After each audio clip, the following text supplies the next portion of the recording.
Right. Thank you, and everyone for joining the Internet of Value Foundation New York, episode 166. And for all those who come and listen to this information in the future, I hope you guys find it as valuable as I know I do. Every single day I get to be here. There's the diverse amount of mindsets and perspectives of conversations we get to have in here. Today's more of a little open forum conversation. I know the last space that we had last week was on bioelectricity and controlling interface from a cellular means. But if anyone wants to bring that up, more than welcome to go ahead with it. But yeah, keeping it more on topic to just the Internet of Value generalizations. Any questions, topics, any ideas anyone wants to have, and as a open forum. And of course, a couple mentions of some historic means of transitions today. For anybody who hasn't seen already, at least in the United States, we have a new health secretary. Congratulations to Mr. Kennedy, and this is just today is a historic day for at least the United States. I think it's a historic day for the entire world in a lot of sense that the United States fuels a lot of these corporations that are possibly using these types of ingredients that will no longer be accessible, hopefully very soon, for use, and so maybe possibly also hurting margins for them as well in the doing so. But yeah, welcome, Matt. Thank you for coming up, man, and uh, welcome to the space. Yeah, absolutely. No, it's really awesome that you started space hosting LP as consistent as you are. Honestly, that the health part is really interesting because and you tell me more, but I heard that you guys had it available to have the forever chemicals, right? These forever chemicals that are pretty much everywhere banned, but in the United States.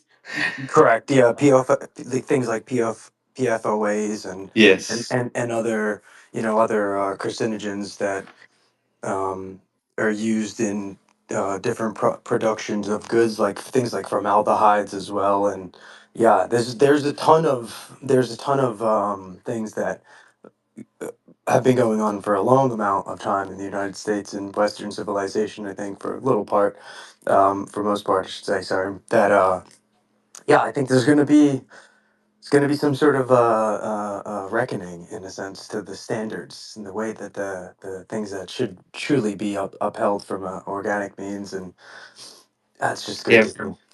Food safety has to increase, right? Like food safety is just so important, and I think that's one of the things that whenever you talk to an American, that's the first thing they usually bring up when they know you are a foreigner. It's like, oh, you know, like joking around, or McDonald's, like for example, McDonald's is more healthier outside in the United States, like these sort of jokes, which all stem from poor food safety.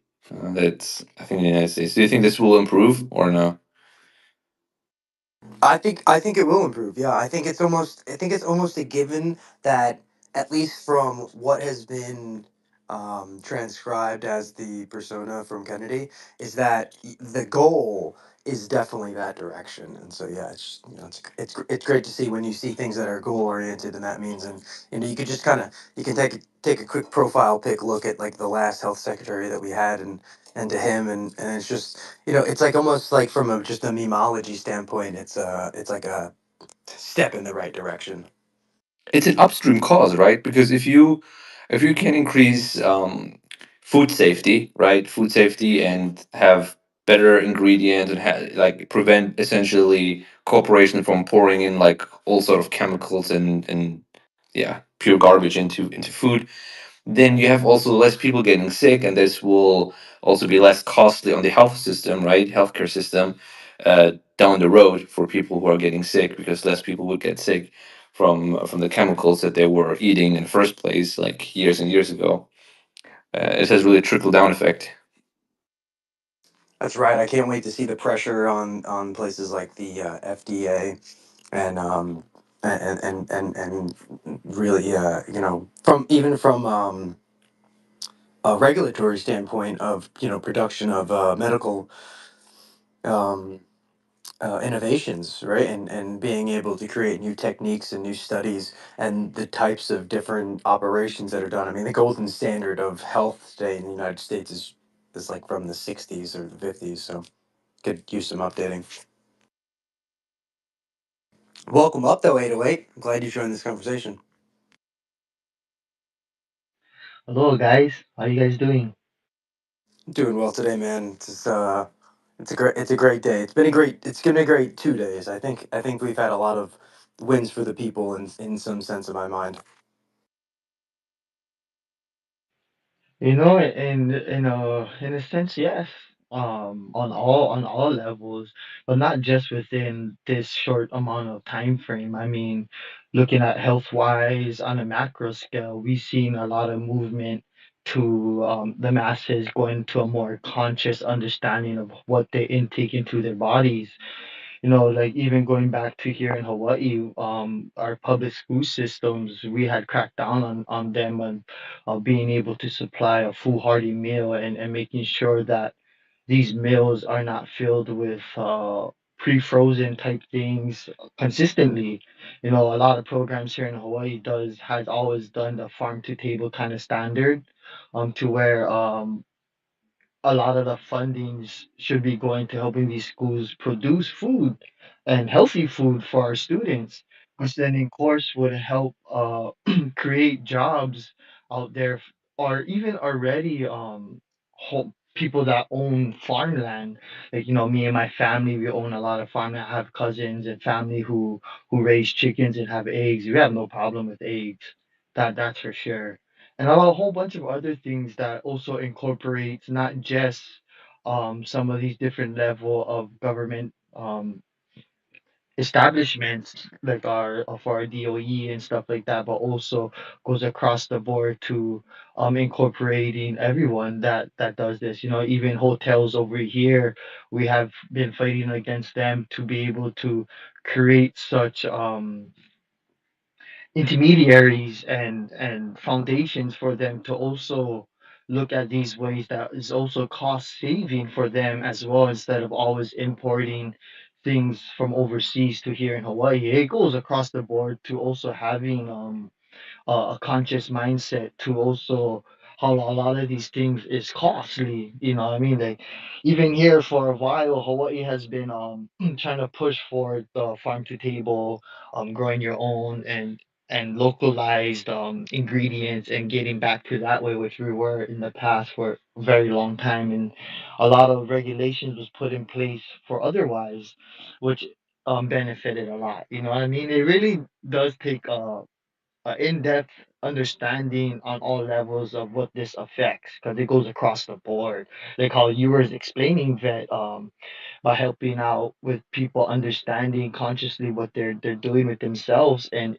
eating and accepting these things, when to start to become aware of that and come more in line with natural ways of being able to be healthier, it does stray people away from the the medical industry side of things, to where they don't need all these different types of medications all the damn time and going to the doctors consistently all the time. Not saying we don't need to. Of course, there's some instances where we're going to need to go to these facilities, but as we go forward into the future and we become more conscious of the things that we can do to better ourselves already, yeah, it really does knock on some doors that don't like those ideas, because it really claws at their financial endeavors. Yeah.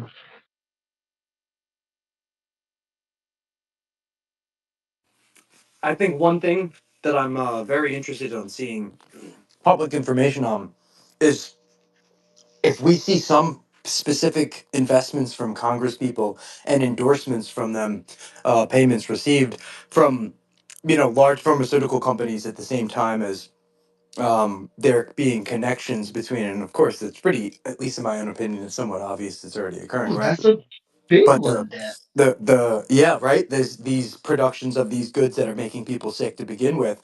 I mean, this is full circle corruption, right? And that's A good example is Dr. Fauci and his wife, whose his wife was one of the big how can I say, retainers in the FDA, you know what I mean, who were signing off a lot of these drugs that was put in place. But what a lot of people don't know, a lot of these drugs and patents was put in place back in 2014, 2010, you know, and having that transparency about all of these things is what we need, and we see this technology here in all the places we like to delve in all the time, blockchain and cryptography, how transparent things can be even on financial sides.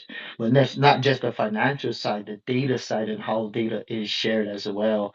You know how we got jurisdictional and not just cross border walls. We also have jurisdictional walls within our own states and countries, to counties, to private, to public. You know, all of these different things that interplay with each other and combat with each other on many levels. Just like here with our water rights and stuff, and just with our electrical lines. You know, we have county, the private side, and the state side battling on how to maintain these infrastructures, where at the end of the day these infrastructures need to be maintained to service us, which our taxpayer money pays for. So these guys are going around pointing fingers and saying this and that, and going around and beating around the bush, when there is no solid transparent system that we all know that we need and can achieve. And that goes on all these levels, from health industry to even the most simplistic things we need today and do every day. You know what I mean? So it is, that's why I love this space and this technology, man. It's mind blowing. It's very disruptive on all levels. That's what I'm bullish about. And we've been seeing it exposing a lot. You know what I mean? We have concepts and things being used by the Doge people, with Elon Musk guys revealing a lot of dynamics and things that we already knew where a lot of these funds are going to. Look at what they're doing. I remember we were talking about this in a space some time ago, how drug facilities that are built per se to help people with their drug addiction, you know, they just keep feeding them the drug that they're addicted to, and not really helping them out, or getting them addicted to other things that doesn't really help them, or even just not even helping them, just funneling the money through those ways. You know, that happened deeply and a lot, and personally with some people I know. I know people that lost their lives going through some of these programs and lived homeless next to them.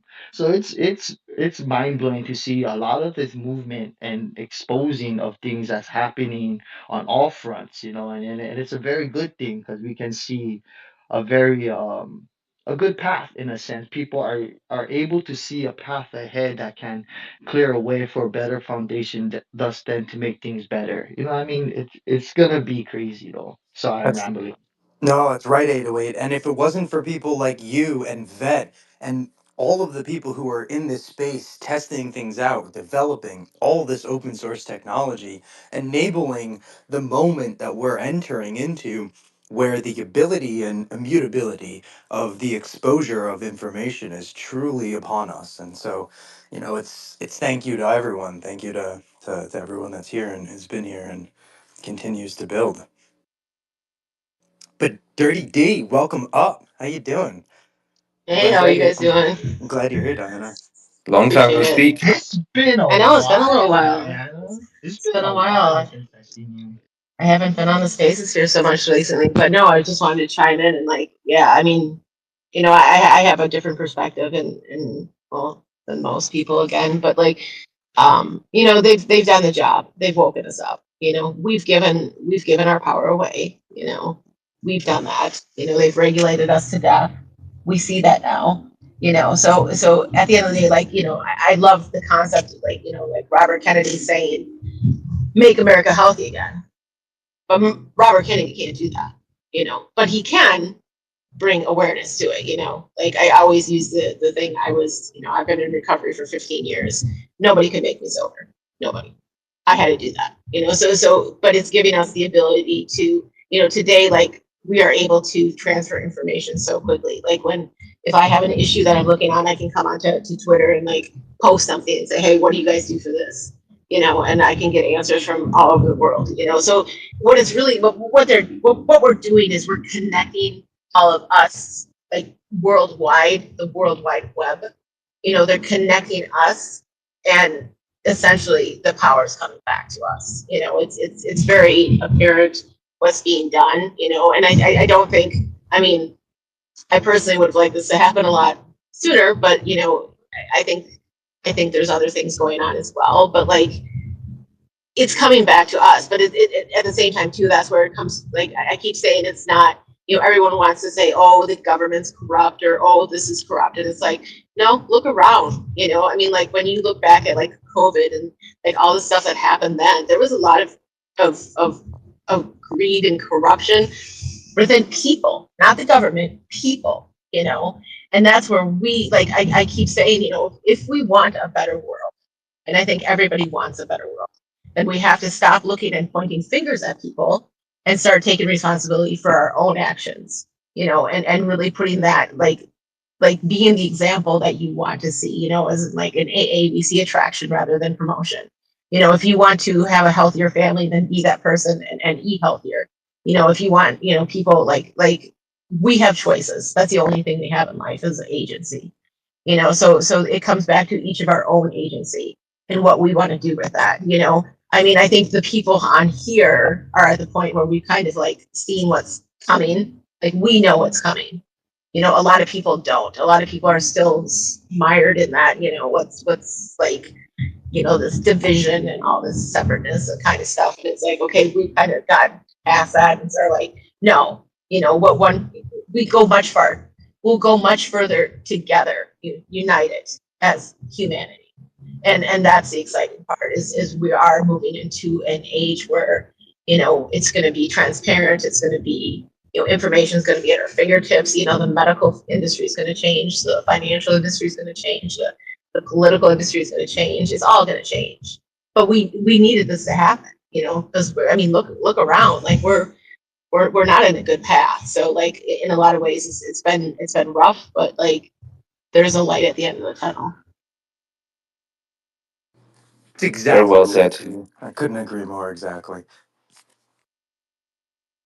808, please go ahead, man. No, I just was gonna say very well said, and you said a lot of things that's very important. But the one of the most important one that I wanted to kind of backpack off of is the choices. You know, it's 100%. We at the end of the day have to make the choice to change, whether you're recovering, whether you want to change your own self to make sure you're making the right things and right choices for your own self, whether it's managing your finance, managing yourself, and how you react to things that you have no control over. Just like how in these spaces we dive in all day, every day, you know, there's things that we inherently don't really look at towards that affects us in many different ways that we accept wholeheartedly, not knowing that there's other things that can cause you to stray away from your actual path that you want to walk because you are thinking you are in line, but then when you come to find out and really contemplate on yourself, like how you said, really look at yourself inside and you start to see the misalignments on a lot of things. Then once you start to be aware of those misalignments, then you work on those things to become realigned, so thus you can make better decisions for yourself and make choices that can help change the way you want to be for the betterment of yourself. Then thus that will help you be better for the community around you. Like all these spaces we come to and all the technology we have, I like to also hop on the thing like you said, it did create a lot of things and a lot of awareness of these movements been happening on different levels. It's just something I've been very happy about, you know, like seeing people come together to help each other achieve commonalities within their own framework and ecosystem to things that even affects others in a way that they didn't even think they could. But it does. These things happen at times where we least expect them. But if our own awareness doesn't allow us to see them, we won't grasp them. We won't be able to grasp or achieve anything if we can't look at ourselves inside. You know what I mean? In order for us to grow, we got to be able to make sure to accept the things we need to work on ourselves.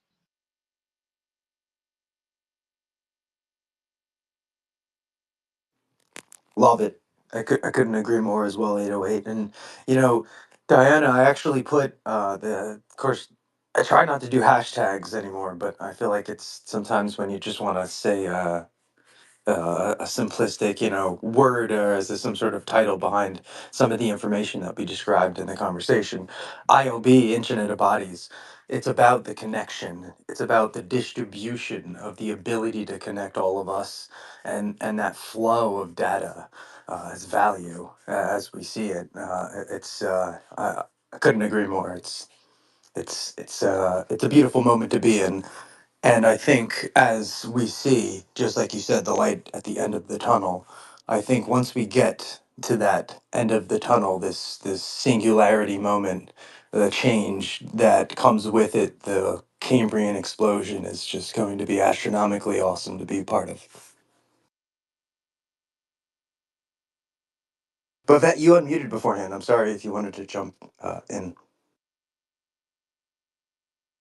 Nope. I wanted just basically saying that she was nailing it, and I think more and more people are realizing that. Okay, I feel like the voices have become more and more, just in general. If you listen to people, I think the conversations in general have become more fruitful in recent times. In my opinion, I felt like the conversation with people a couple months, maybe a year or two ago, weren't as good it is right now. It might that might be also very subjective, but yeah, that's my input.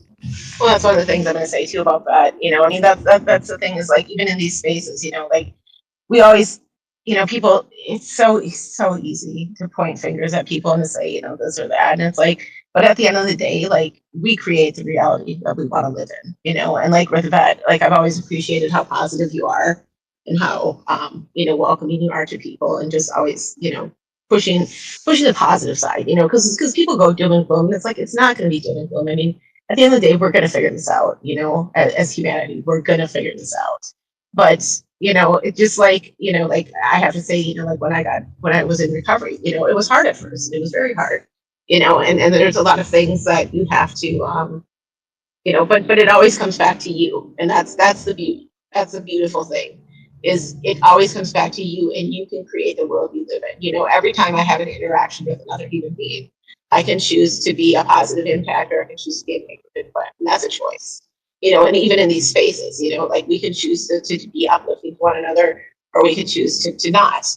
And that is a beautiful thing when you really think about it, is that you can be in a now I'll use the word that everybody loves, but that ripple effect, people don't understand the ripple effect, just of being kind to other people, and so like I just always push to just be, anytime you have an opportunity, I mean, kindness costs nothing, and it can add a lot of value to people's lives. That's right. And it's beautiful. Money is just a tool. Value is an opinion, and kindness being the most beautiful opinion, in my, of course, opinion as well. Anybody in the audience, feel free if you guys want to hit the request to come up. I'm probably only going to keep it up for another 15 to 25 minutes or so. This is open forum. Anybody wants to change the topic, go into anything specific, and or just come up and oh, persistence. Welcome up. We came up for a second there, and I heard myself, and he's no longer up here. That's interesting. It says he's connecting, so I think it's fine. Oh, X enjoying himself today. But yeah, so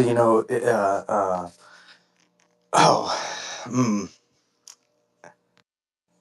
yeah, He will come back. Yeah, he will come back. yeah. But I'm joking about.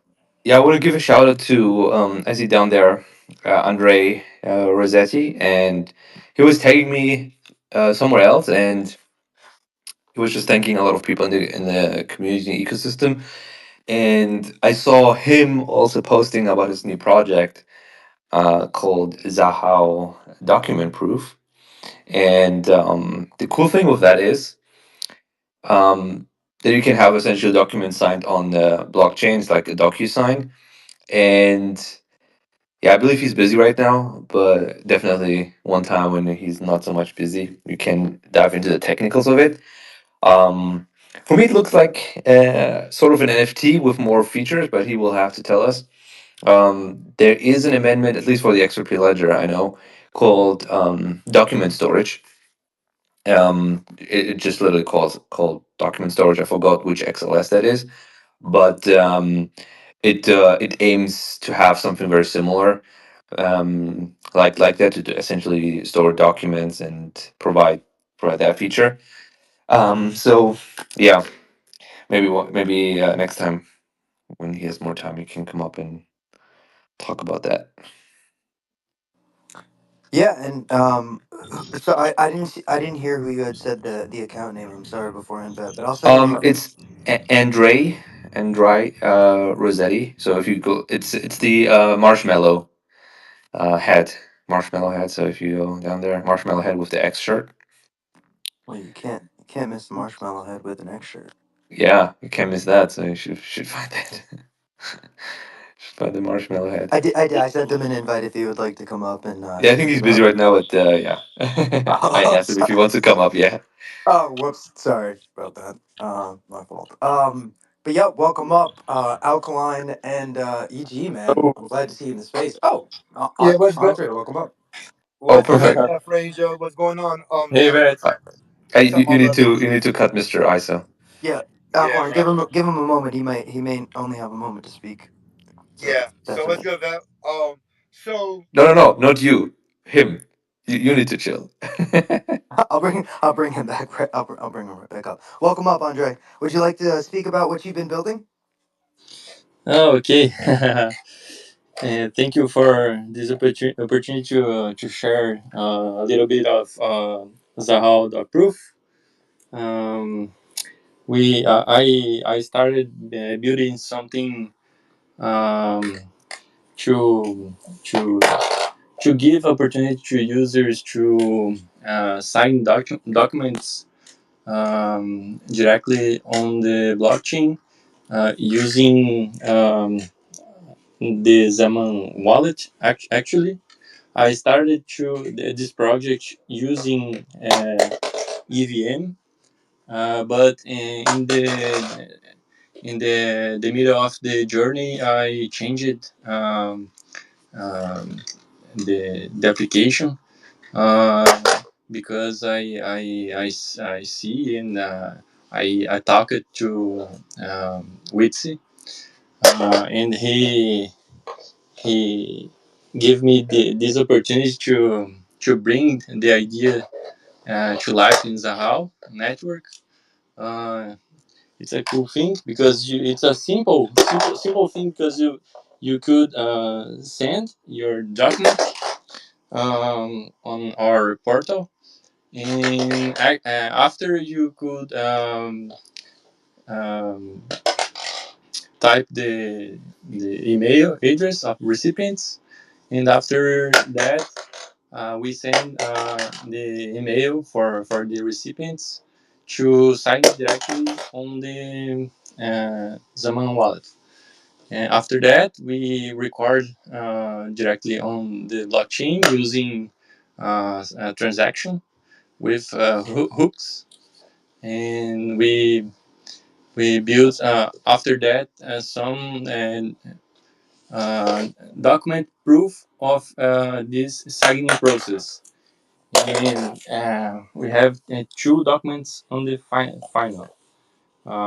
The So the ad, is it basically a hook that is collecting signatures and then yeah. minting the NFT Hmm. or something? Okay. It's a no. It's a simple payment with the hook collect the information of a user wallet address, um, the document hash because we use actually MD5 to 256 to calculate the checksum and use this information to store on the ledger. Basically, that's it. So the document is not stored in an NFT or some or URI token. It's in the hook. No, no. Where we store only the this hash information in Ah, um, because we uh, I study something about the documents in the final this hash is calculated for the all documents to prove that that document is that document. I And see. I think that we could use the storage to only to exchange the email to the recipients to read that and after to sign and okay and that's it. Yeah, I so it's very, see. very, very similar to like a ZK rollup almost in some sense. Yeah, You're yeah. just proving validity of information. Hmm. So you basically have you can hash the document and then the signatures, and then you can always prove that these people signed this document if you hash it, and then you check the sum, right, that you see on chain Yeah, with what you have. yeah, Okay, yeah. hey, that's awesome. Yeah, really, it Hmm. is. And I know we have the DID, which is more of like a credentials on the XRP ledger now. But I would like something like that to see something like that in an XLS, and possibly that would of course in a different way because you wouldn't be able to utilize hooks isn't on the XRP ledger. But yeah, that would be pretty cool. You know, Yeah, being able to have some sort of proof of the credentials on chain. Of course, you could, I'd like to see the business logic as well off chain. So I think, when you think about credentials in general, a lot of the, let's say, entities that would be holding people's credentials like IDs and verifications like passports are probably going to be government entities. So, things like the United States and states will probably hold on to that information rather than, be like a on-chain source. But yeah, nonetheless, I think it's still really cool to be able to prove the validity of signatures that somebody essentially uh, signed their name onto this proof of information. yeah. Uh, I used this technology like ZKP, zero knowledge proof. Uh, and we not store any information of the user, only the email to send this link to this unique link to sign now on this process. Né? I used the concept of the ID using the transaction ID on the part of the ID. I used some.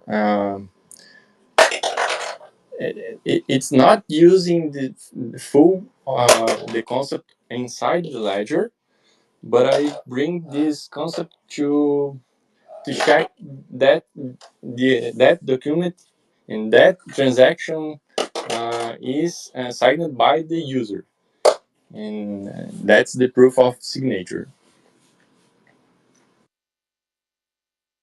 That's so awesome. It's really cool that you played with that. Um, yeah, it's really fantastic. Great. Is this your first project? No, I started my journey with XRP Labs with my with WooCommerce plugin.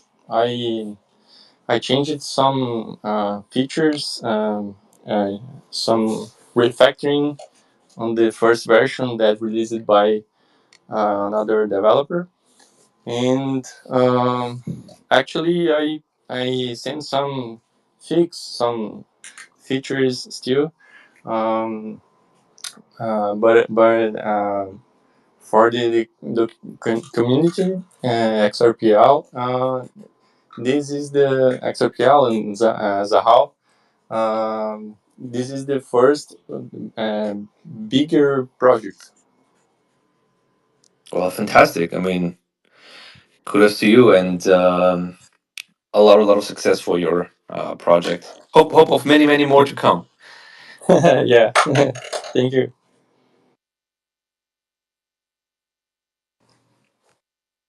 Yeah, All thank right, wanna do we want to do? Vet. Yeah, I I saw the ILP on the top, yeah. and I want to know more about this interledger, or it's another name. It's interledger. Okay. Interledger protocol. Yeah. Okay. Um, What are your I, thoughts on Interledger? I did some research about this, but I can't. Um,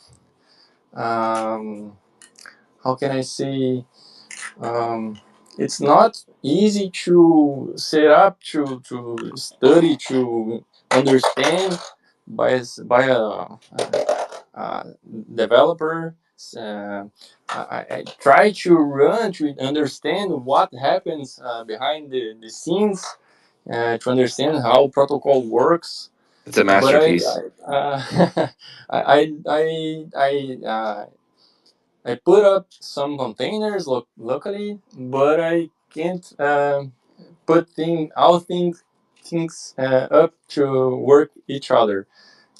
Could you explain how it works on some other level? So I full transparency.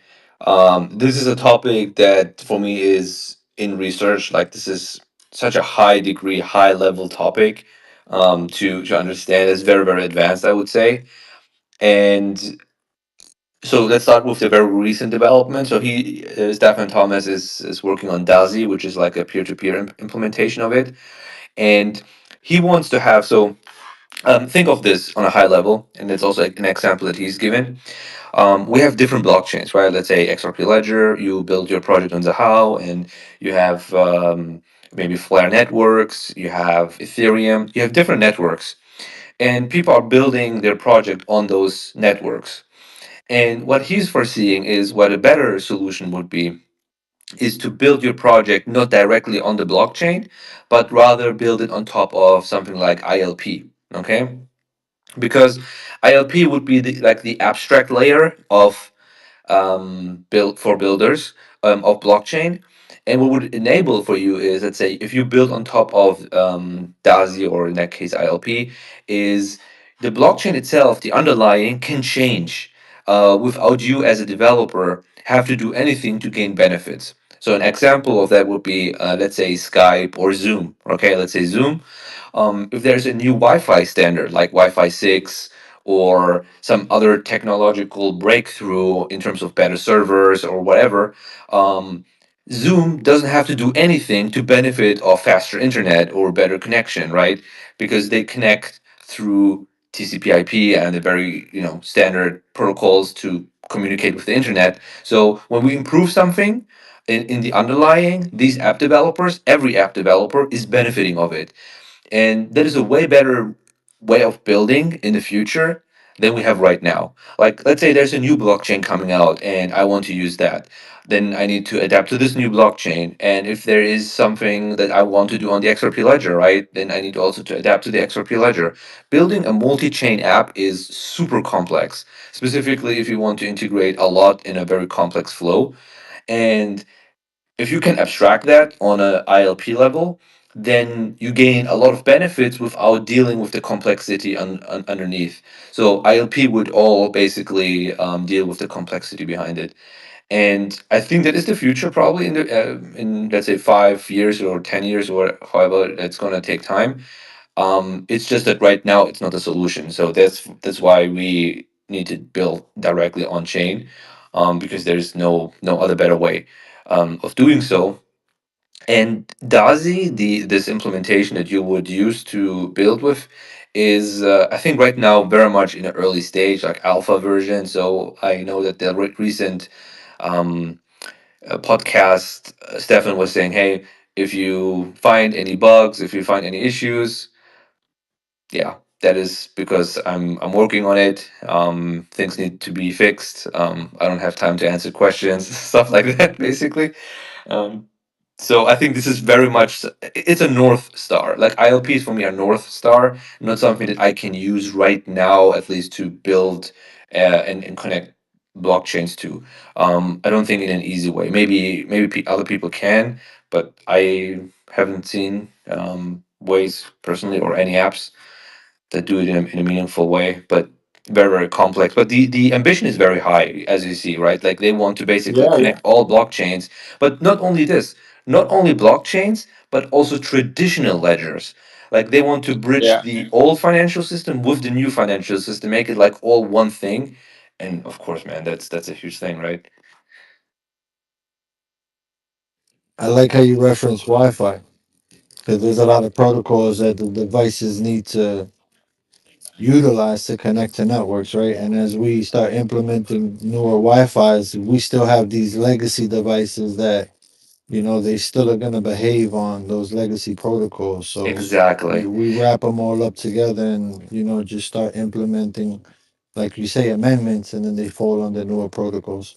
That's right. That's what That's he Yeah, sorry. that's what he calls the dumb middle, right? Like David Schwartz calls this the dumb middle. He says he wants this middle to be as dumb as possible and as simple as possible because this is how you can ensure that the future will work with the past, right? So basically, if in the past we had something that was built, it will work, and in the future it will work with the same things that were built in the past, and you need to account for that. This is why it needs to be very simple, and this is why with TCP/IP, this is like this internet protocol that we have is has become such a standard, and everything new can work with it. And if you want to build something that truly lasts and connect all blockchains, it needs to be something like that.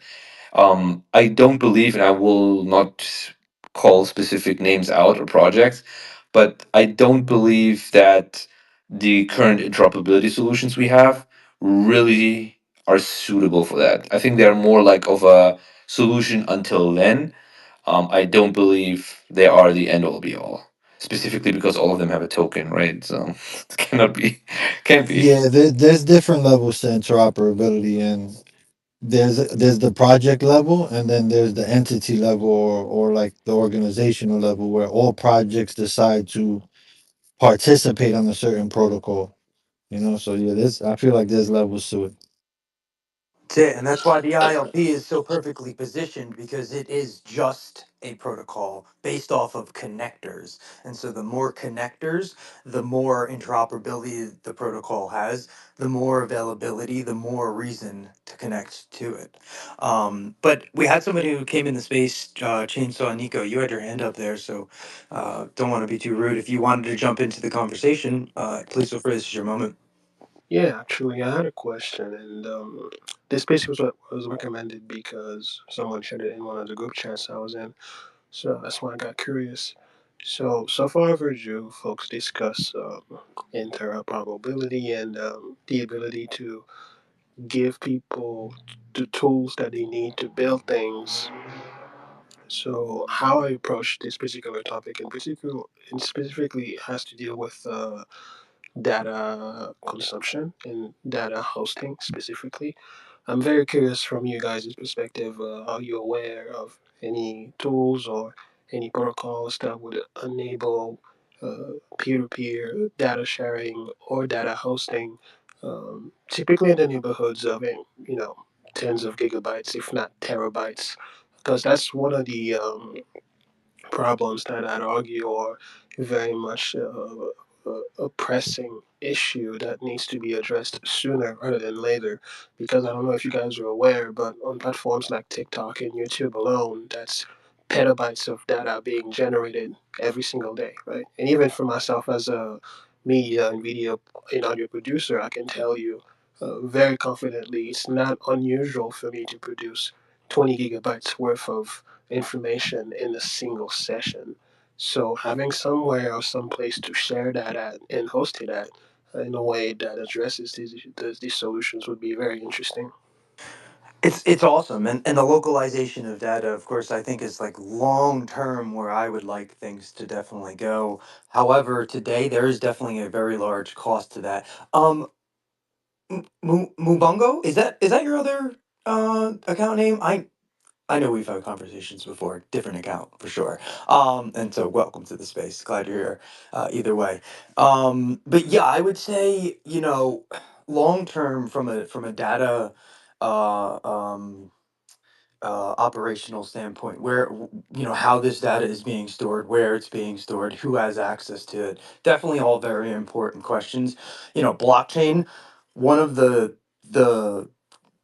great parts about it is the immutability, the open source nature to it, but that does come with some of these downturn side risks where you have, you know, not the availability to have transferring of, 10 gigs of information through a transaction of data, right? And so just because there's such a cost to that, right? And it's hefty. And so when you think about like maybe other people being able to exchange large amounts of information, um it, there's also somebody paying for that essentially on the other end for that information to be stored on those servers and the hardware itself and the maintenance and all of the cost that goes into that, the electrical, right, all of these different things. But yeah, I think long term, that's as hardware becomes more accessible, costs reduce, electricity becomes more abundant. I definitely think that is definitely going to play a huge role in just the means of the source of info. For sure, yeah. I thank you for adding it in. It's a great question, and definitely a very important topic. EG also probably has some pretty cool ideas on some of that kind of concepts. Welcome, EG. Hey, thanks for the invite. I just came up on the stage to say hi to you. It's been a little bit long time, and I'm amongst the giants when it comes to crypto. I'm still learning, so I'm here to just listen in.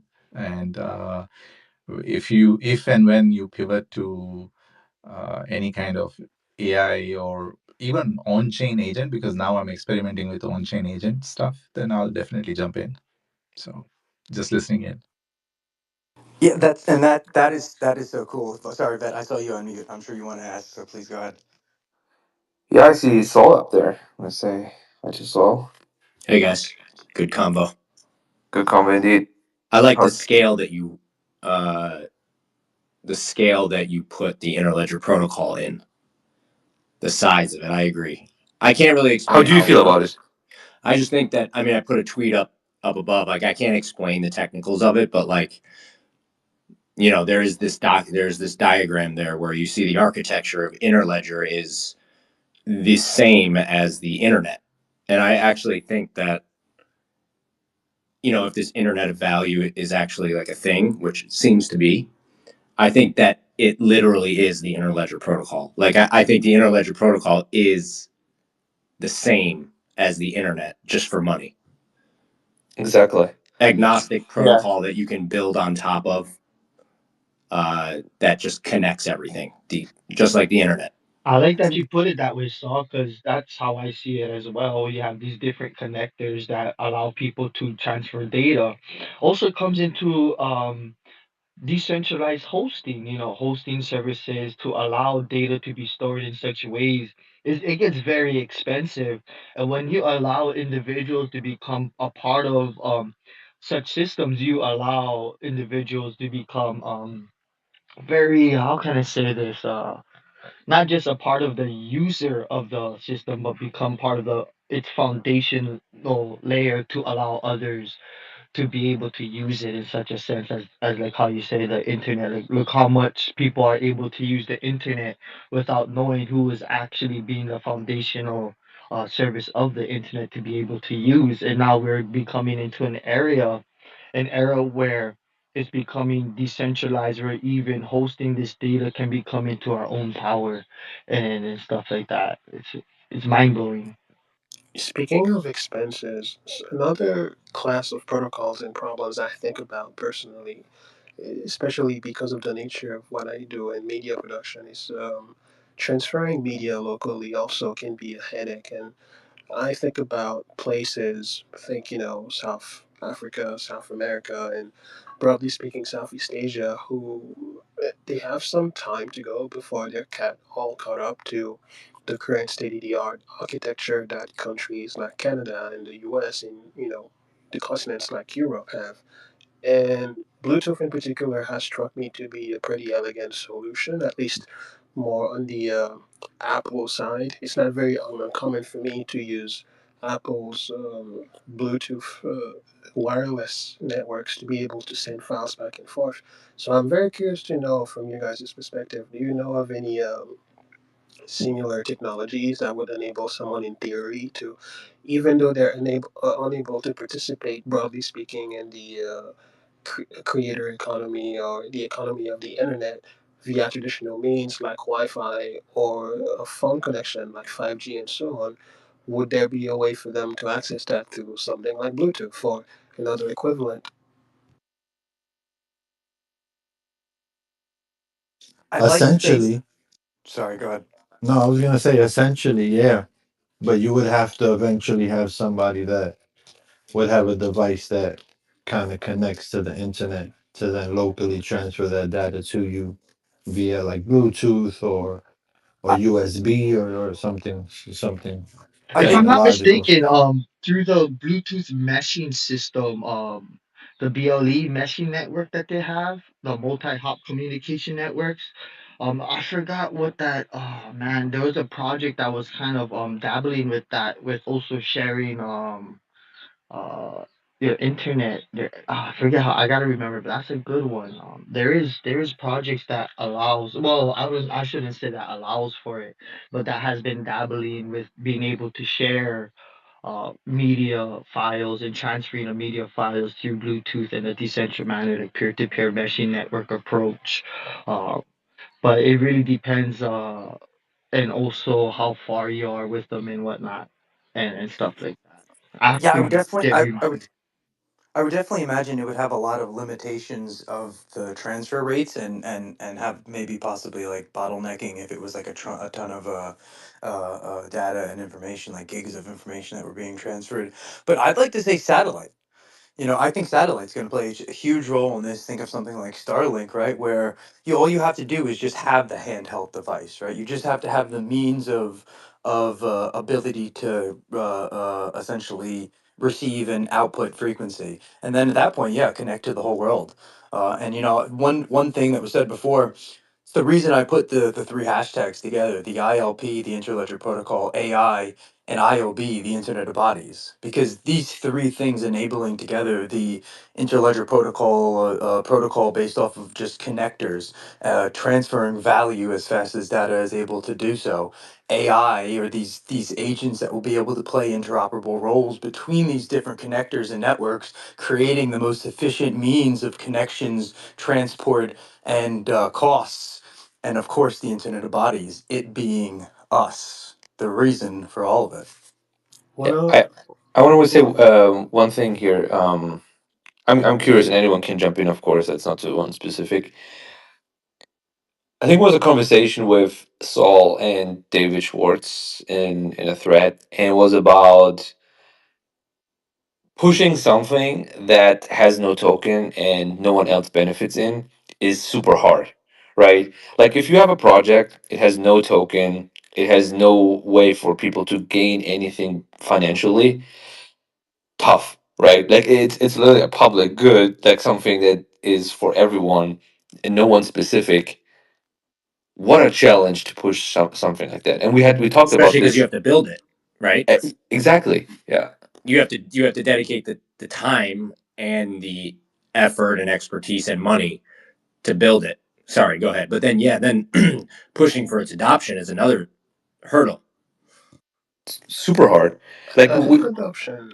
I think adoption in terms of the main problem that needs to be solved on that front, to be honest, is just a consensus for the users to acknowledge the fact that users, for the most part, don't care as deeply about the nitty gritty of how the thing works. And I think that's a lesson that we kind of notice in real time when you compare the advance of the tools like iPod or the iPhone, right? Because remember, there was a time people were saying that Why would you need a touchscreen on a phone? We can use a BlackBerry just fine.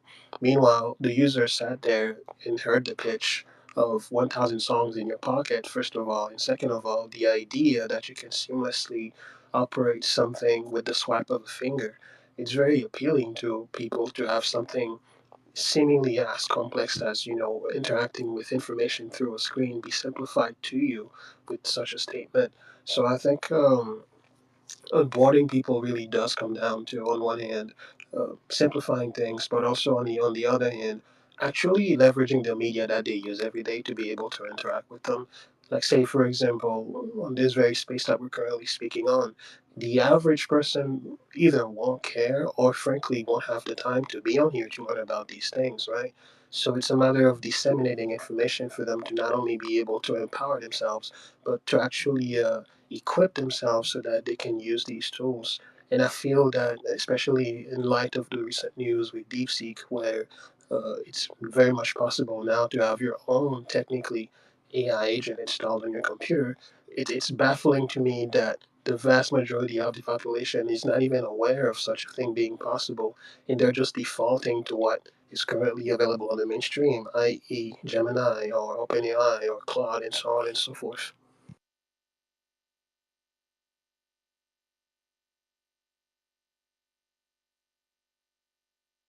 It was all very well said, and that's why all of you are so important. The every person in this space right now listening to this is part of the innovator space, the space where things are being broken and pushed forward and broken and pushed forward, and those pretty UIs and those interfaces and those abilities to just press the button and it work. Where we're in the precipice of such major interactions being able to be done on these minuscule button pressing scales. So yeah, and it's definitely a phase for sure. EG though, I would really like to hear your thoughts on agents, AI agents, in between the connections of different networks, and possibly just your means of what you've been doing so far in reasoning wise to use AI agents and blockchain in combination. I think one of the ways that I'm trying to explore is having the agent intelligence. And agent intelligence, if it can be put on a kind of a higher basis, then basically what happens is that you create an agent which is actually deriving its intelligence not from the LLMs or the inference of the LLMs, but it has its own shallow neural net based on the task that it wants to do. And then the interface of that agent basically can be put on the blockchain. So then what happens is that if in a kind of a, let's say, a micro payment environment, you'll be able to use the agent as you want, with a complete authenticity and everything in place assured by a blockchain. And then agent will be able to access the brain, so to say. And then you can connect it to any API of any LLM, if LLM is required at all. Because as we get into the new architecture of, let's say, memory stores and stuff like that, the shallow models will be performing really, really well. And you can have a very, very small models. For example, this morning I built um, an extension that uses a distilled R1, DeepSeek R1, only a 1.7 billion parameter model in the browser itself. So no installation, nothing, just simply using web GPU, 1.7 billion parameter model actually reads my screen and gives me a synthesis of what is going on. So now imagine if you have a certain task in an organization or in a business that is being carried out, but requires a little bit of a thinking, and that's where these agents with shallow neural net will come into picture. So what you do is you codify the entire plan of action, which is basically a chain of action constructed in real time. So every action is codified, so you don't have to go to LLM and get a text and then infer from the text or write Python code or something to trigger certain mechanisms, but all these actions are basically codified, so something like neurosymbolic architecture. And then these actions and the chains of actions are either kind of encoded into a GNN, or some other kind of, some other kind of neural net. And then when you have an action to be taken, then the neural net comes into picture on constructing the chain of actions on the fly. Now, if you extend this to robotics, then you're looking at a whole new area where your robots can, as humanoids become, and other robots become omnipresent in our lives, and then you'll be able to develop new skills in your your own environment, and then put the access to the skill on a blockchain, and the robot or the machine that you have basically will be able to tap into that, download the access, and then they will have on the fly access to a GNN. They will be able to learn the actions that they need to take from that. And once they have taken the action, basically, either they continue to, let's say, rent the agent, or they can basically release the control. I have a question regarding the accuracy of these large language models, and correct me if I'm wrong, because I'm only a user, not a builder of these tools.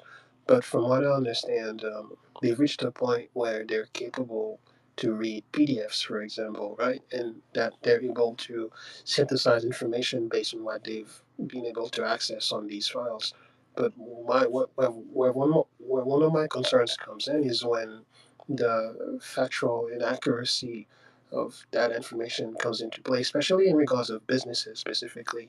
Think about it in terms of, balance sheet, where a business needs to account for how much items have been sold, or how many items have yet to be shipped to a particular client, and so on and so forth. How can it be ensured that these models are actually properly synthesizing that information and not fabricating that information out of thin air? Well, I think EG can definitely answer that a little bit better than I'll probably explain it. But I think it's a lot of time and testing and just and proofs of articulations of actions behind the algorithms. But EG, that was incredible what you had just mentioned there. I don't know if everyone caught how significant that actually is. In some sense, yeah, maybe keep some of that to yourself, at least the code base, right? Because I think that's where we're going. Multi-billion-dollar conceptualized interoperable apps between these different articulations of proving information and access to this information through the form of micropayments. Man, it's so powerful, and I don't know if you have yourself as well, EG, looked into the Interledger protocol, but when it comes to micropayments, especially the thought of being able to do what you're doing and also build that bridge between what would be considered to be financial institutions today, the Web 2 space, and then the blockchain space, or how people think about it as the Web 3 space. I think that is a huge pain point for exactly what you're describing, to have easy interface plugins to be able to essentially jump from one system to the next, not lose any of their information or data that was previously existing, and still have access to the tools and sets of different articulations of information that you just spoke about. Man, that was just incredible. That's a big thing, with having AI agents, or even just acting as or facilitating micropayments. I mean, you can even go across as it being an oracle for multi-chain interoperability when you get into the intricacies of how you can manage such instances, having your agent already learn and know a lot of these things that you can do. uh, as what we are seeing right now, we are seeing how already low scaling AI concepts such as the AMM model. The AMM model is one such technology that's built on concepts from earlier findings of how to manage and facilitate liquidity pools by mathematics and whatnot. And as we go further into the future, we're gonna see more intricacies to allow these agents to do even way more, which is the powerful thing, dabbling with it, just being able to play within games for a while. You could see how the decision makings and processes it can go through while having its interoperability with these things. Thus, it comes into a lot of data storing and a lot of execution on that end to make sure, hallucinations is not happening and whatnot, which we've seen already forward progress on all of those things when you are building it specifically for a certain use case. It really diminishes a lot of that hallucinations, and by allowing it to evolve itself by when it comes against to certain things, it becomes powerful. You know what I mean? And how we see a lot of these data points being interoperable within the places we see is very powerful. A very powerful use case and for innovation for the future. Good stuff.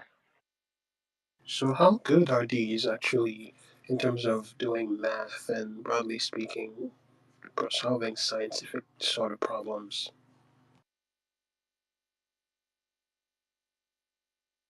I don't want to. I don't want to delve too far off. I actually went past my time frame that I meant to keep the space open today. E.g., if you're there, man, I'd really like to finish up with actually some of your thoughts on if you had heard what I had said beforehand.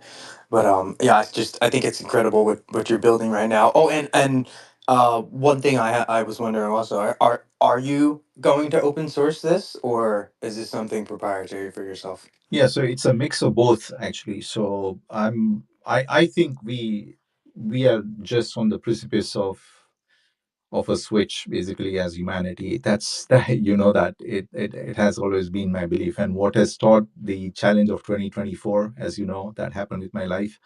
One thing that I've learned is if you try to keep everything to yourself, it's of no use. Eventually you don't take anything with you, right?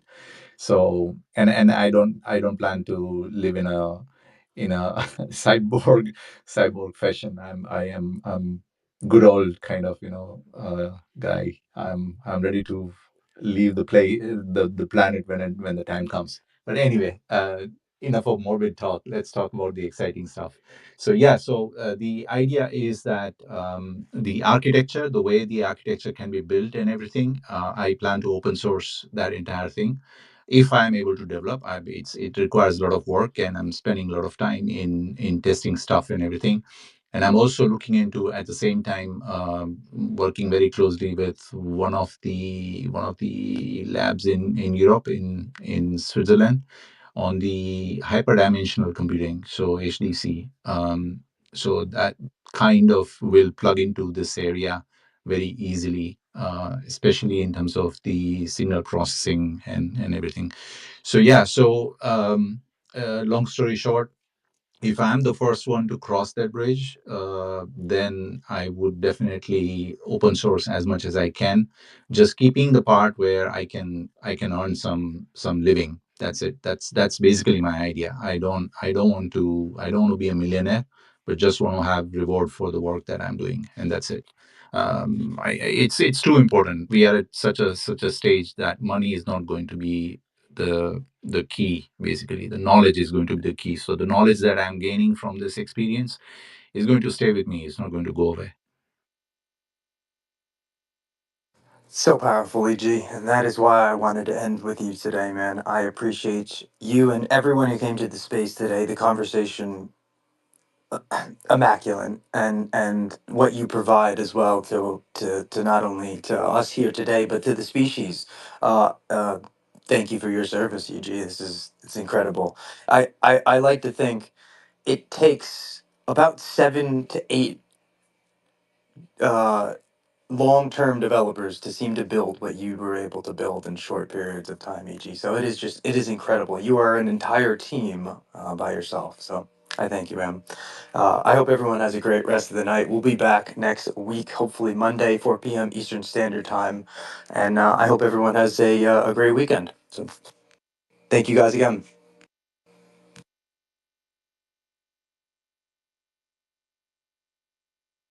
Night, everyone.